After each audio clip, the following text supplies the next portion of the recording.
¿Tú sabías que muchas de las enfermedades y desgracias no se originan con brujería en sí, sino se originan con envidias? Y las personas que están a tu alrededor son las personas más propensas a enviarte el mal. Quédate conmigo y escucha estas dos historias que estoy segura te van a impactar. Sin más preámbulo, iniciemos con los relatos de brujería.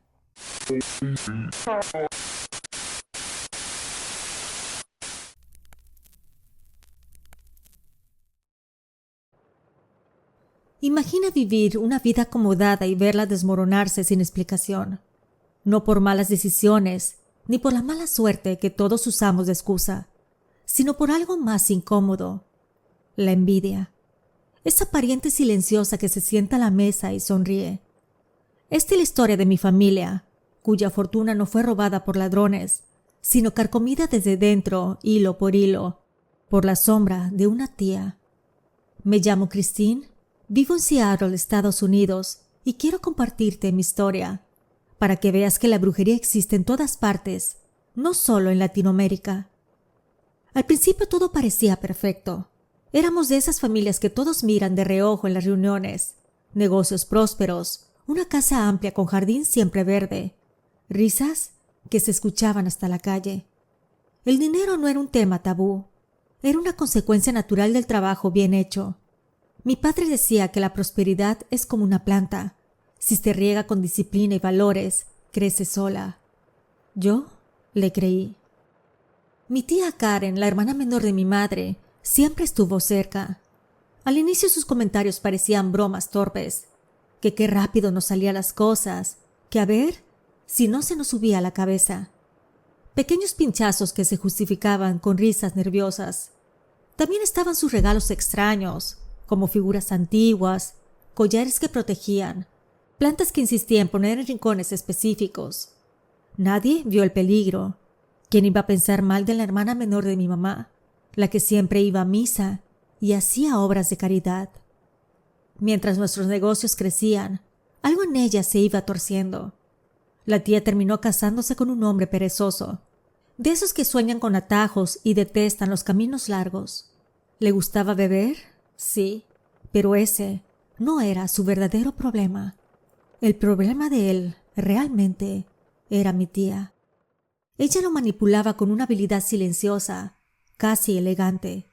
Era celosa hasta el extremo y tan posesiva que prefería verlo encerrado en su casa, dependiendo de cheques del gobierno, antes que libre y realizado. Mes con mes, vivían de esa caridad oficial, estirando el dinero y pidiendo ayuda a las personas de su familia, quienes sí trabajaban y se esforzaban por salir adelante. Lo incomprensible era recordar que, cuando empezaron a salir, el esposo de mi tía tenía un puesto sólido en una empresa reconocida en Seattle, con prestaciones que muchos desearían. Renunció a todo sin resistencia al año de casados, como si alguien le hubiera pagado la voluntad. De pronto la tía comenzó a aparecer en nuestra casa sin aviso. Llegaba con su marido, se sentaban a comer como si fuera costumbre, sin aportar nada, sin agradecer demasiado. Luego venía la excusa de siempre, que un té para el estómago, que una hierba para los nervios.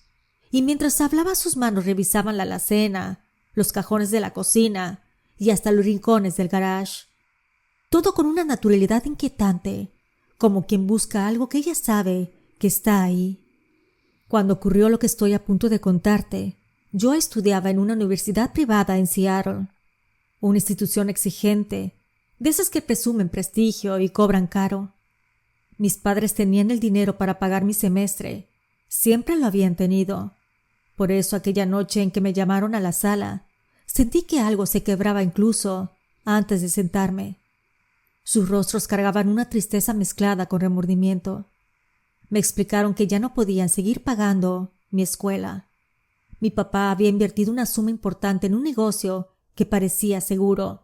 Sin embargo, el trato se vino abajo por un error que nadie supo explicar. El dinero quedó atrapado en manos ajenas, con promesas vagas y sin fecha de devolución. Era como si se hubiera evaporado. A partir de ahí, todo fue cuesta abajo. Vendimos cosas que nunca imaginé ver salir de casa. Se cancelaron planes, se aplazaron sueños y yo tuve que abandonar la universidad con una sensación de fracaso. Lo más extraño era que, mientras nosotros perdíamos, la tía parecía florecer. Siempre tenía algo nuevo, siempre hablaba de ayudas inesperadas, siempre sonreía con una calma que resultaba ofensiva. Empecé a atar cabos. Cada visita suya coincidía con una mala noticia. Cada comida que compartía con nosotros o cada regalo que dejaba en la casa parecía anunciar un problema. No pasó mucho tiempo antes de que mi madre comenzara a enfermar sin diagnóstico claro, con malestares que iban y venían de manera volátil. Mi padre, aplastado por las deudas, envejeció de golpe, como si la preocupación le hubiera cobrado años por adelantado.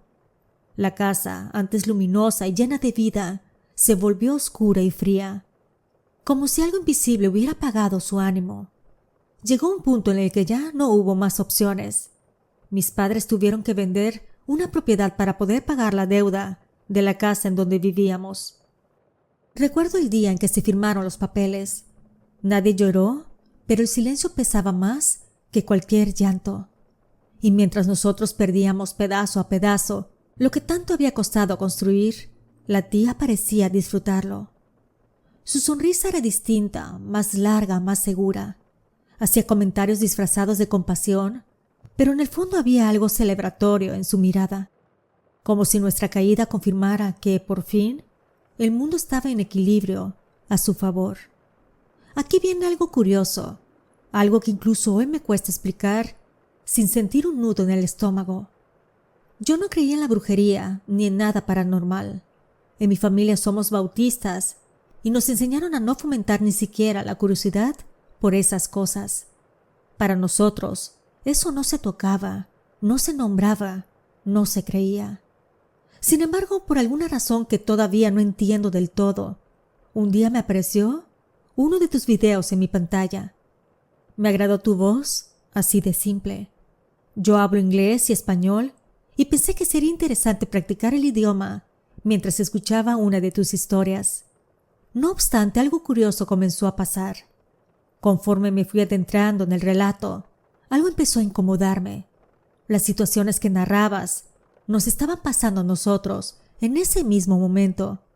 Los patrones, las pérdidas, la enfermedad, la envidia silenciosa, todo parecía un espejo incómodo de nuestra realidad. Esa noche se lo dije a mi mamá. Le dije que tal vez alguien nos estaba haciendo brujería. Ella me miró con firmeza y me dijo que no creyera en esas cosas. Entonces le respondí algo que salió de mí sin pensarlo demasiado. Le dije que si creíamos en el bien, ¿por qué no íbamos a creer en el mal? La gente puede hacer cosas muy malas por envidia, y nosotros, no podía negarse, habíamos tenido una vida privilegiada. La idea no la dejó en paz. Días más tarde aceptó escuchar otro de tus videos conmigo. Al terminar me confesó que, aunque no creía, sentía curiosidad, una inquietud difícil de nombrar. Dijo que no conocíamos a nadie que pudiera ayudarnos, que estábamos solos en todo eso. Yo le respondí con una convicción que incluso a mí me sorprendió, que si existen personas capaces de hacer el mal, también debe existir alguien que sepa hacer el bien. Fue entonces cuando mi madre recordó algo que parecía insignificante. Recordó que una tarde, caminando por el centro de Seattle, alguien le había dado un volante con información de una persona que leía el tarot, y si bien no guardó aquel papel, sentía que si íbamos nuevamente, podíamos tener suerte. Al día siguiente salimos hacia esa zona. Preguntamos en varios establecimientos, hasta que dimos con una tienda herbolaria pequeña, discreta. Ahí conocimos a un hombre de Guatemala, y fue él quien nos dio el nombre de Kat. Kat practicaba la religión yoruba, más conocida como santería. Decidimos ir a verla sin pensarlo demasiado, quizá porque ya no teníamos nada más que perder. Consultaba en su casa, a unos 25 minutos del centro de la ciudad. El trayecto fue silencioso. Yo sentía que cada semáforo nos acercaba a una verdad que no estaba segura de querer escuchar. Nos recibió con una amabilidad inesperada. Su voz era suave, firme y sin prisa. Nos invitó a pasar a su casa, y al cruzar la puerta entendí que aquel no era un lugar común. Había muchos santos, figuras cuidadosamente colocadas, cuadros africanos, collares, telas, colores intensos que parecían tener vida propia. Todo estaba limpio, ordenado e imponía respeto. Notó que observábamos cada detalle. Sonrió levemente y nos explicó que su tata venía de África, que de ahí provenían también sus santos, sus creencias, su linaje espiritual. Dijo que no trabajaba con fantasías, que aquello no era un juego ni un espectáculo para curiosos. Lo que se hacía ahí tenía raíces antiguas, profundas y consecuencias reales. No lo dijo para asustarnos, lo dijo como quien advierte antes de cruzar una línea invisible. Y fue en ese momento, sentadas frente a ella, rodeadas de símbolos que no entendíamos, pero que se sentían vivos, cuando comprendí algo que me incomodó hasta los huesos. La brujería es más común de lo que imaginamos. Lo que estaba ocurriendo en nuestra familia ya no podía explicarse solo como mala suerte o malas decisiones, sino como malas intenciones dirigidas con precisión, con resentimiento acumulado. Kat tomó las caracolas y comenzó a leerlas. Desde el inicio se notó inquieta. Movía los hombros una y otra vez, como si cargara un peso invisible. Yo no pude quedarme callada y le pregunté si estaba bien. Ella me miró fijo y respondió que sí, pero que nosotras veníamos muy cargadas de malas energías. Primero fue mi madre. Kat comenzó a hablar despacio, midiendo cada palabra. Dijo que había una mujer que le tenía una envidia profunda, enfermiza, que esa persona sentía coraje porque mi madre era bondadosa, porque tiene una buena vida, tranquilidad y un hogar estable. A esa mujer le molestaba que viajara cada año, que sus hijos estudiaran en buenas escuelas, que tuviera lo que ella nunca tuvo o nunca supo construir. Dijo que la mujer que hizo la maldad no tenía hijos, no porque no pudiera, sino porque no quiso. En ese momento mi madre me volteó a ver. Su rostro cambió y con una voz casi apagada me dijo que hablaba de su hermana Karen. Ella nunca tuvo hijos, no porque no pudiera, sino porque nunca quiso ser madre. Le pregunté cómo lo sabía con tanta certeza. Y ahí, entre velas encendidas y santos que parecían observarnos, mi madre confesó algo que jamás había dicho en voz alta. Su hermana había abortado cuando llevaba 3 años de matrimonio. No se lo dijo a su marido. Decidió que no quería tener hijos y poco después se operó. Se ligó las trompas y tampoco se lo dijo a él. Vivió esa decisión en silencio, pero cargándola como una herida mal cerrada. Kat, la santera, prosiguió. Describió a la mujer con una precisión que me heló la sangre. Muy alta, de ojos azules, cabello corto y ondulado. No había duda, era la tía Karen. Dijo que ella había pedido un trabajo de brujería específico, despojarnos de nuestros bienes, hacernos fracasar, vernos sufrir. Le daba rabia vivir de la ropa que mi madre y otra hermana le regalaban. Le ardía depender, sentirse menos. Estaba enferma de celos, que era posesiva y amargada. Kat levantó la mirada y fue contundente. Dijo que estábamos muy mal, pero que quien corría más peligro era mi papá. Explicó que él tenía problemas del corazón y que tantas angustias, tantas pérdidas y preocupaciones lo estaban consumiendo. Cada golpe emocional era un clavo más. Mi padre le llevaba 12 años a mi madre, así que todo encajaba. Mi padre rozaba los 60 años y aunque siempre fue fuerte, últimamente se veía frágil, cansado y apagado. En ese instante entendí que no solo habían venido por nuestro dinero, ni por nuestra estabilidad. Habían ido más lejos. Quería vernos quebrados y, si era posible, enterrados. La santera dijo que podía ayudarnos a quitarnos la brujería. No lo prometió como milagro inmediato, ni como algo sencillo. Nos dio indicaciones claras, precisas, casi estrictas. Nos advirtió algo que repitió varias veces. Bajo ninguna circunstancia aceptáramos nada de Karen. Ni comida, ni regalos, ni adornos para la casa, absolutamente nada. Dijo que ella iba a presentarse con algo, que lo sentía, porque tarde o temprano se enteraría de que habíamos buscado ayuda. Y cuando eso pasara intentaría entrar otra vez por donde siempre, por la confianza. Regresamos a casa sorprendidas, conmocionadas, pero también aliviadas. Por primera vez en meses sentí que no estábamos ciegas. Hicimos exactamente lo que la santera nos indicó, sin exageraciones ni fanatismos, pero con respeto. Además, comenzamos a ir a la iglesia más seguido, como un refuerzo. Yo entendí algo importante. Buscar protección no es traicionar la fe, es defender la vida. Le contamos todo a mi papá y a mi hermano. Mi padre al principio se molestó, nos regañó. Dijo que eso podía ser peligroso, que no debíamos meternos en cosas raras, pero le pedimos que nos escuchara. Le insistimos que fuera a un cardiólogo, que se revisara, que no lo dejara pasar. Él decía que se sentía bien, que no tenía nada. Aún así, después de mucho rogar, él aceptó. El médico le hizo varias pruebas. Todo salió aparentemente normal.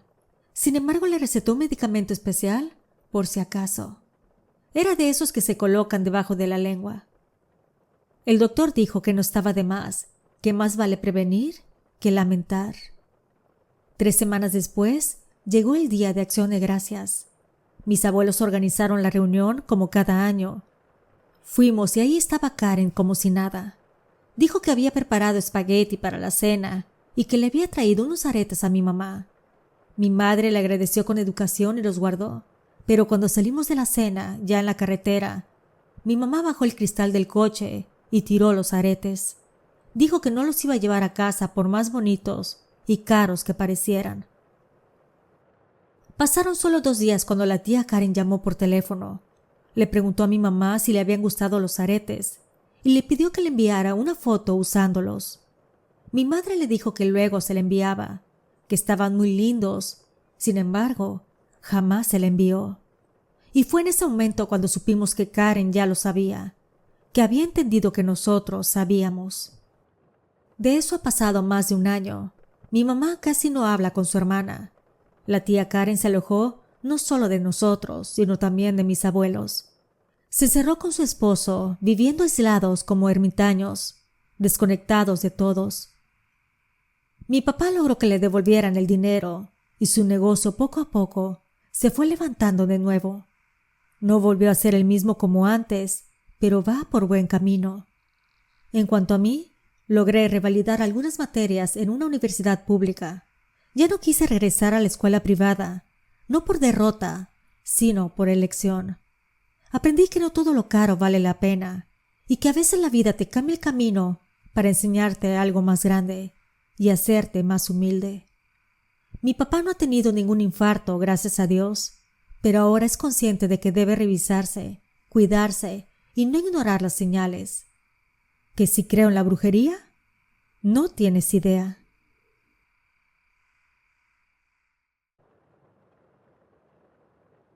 Lo hice por desesperación, no por ambición pura ni por curiosidad romántica, sino porque ya no me quedaba nada que perder. Cuando una persona llega a ese punto, deja de hacerse preguntas morales y empieza a buscar salida en cualquier parte, y yo la busqué en el lugar menos indicado.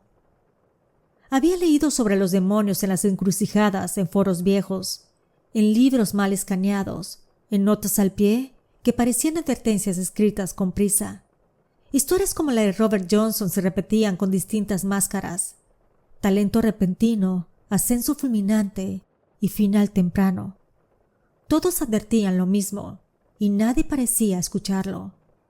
Yo tampoco lo hice. Elegí la encrucijada una madrugada sin luna, donde 4 caminos de terracería se cruzaban como venas secas. No era un lugar especial por su belleza, sino por su abandono. El ritual no exigía velas ni sangre, solo una invocación hecha desde el corazón, la desesperación y necesidad. Yo tenía una vida larga de cuentas pendientes, había escalado pisando manos, sonreía mientras prometía, firmado acuerdos que sabía que no iba a cumplir. Me había acostumbrado a llamar estrategia a lo que era, en el fondo del asunto, una traición bien armada. Y aún así, me repetía que el mundo funcionaba de esa manera, que la sobrevivencia era del más fuerte. No obstante, la ley ya me estaba pisando los talones.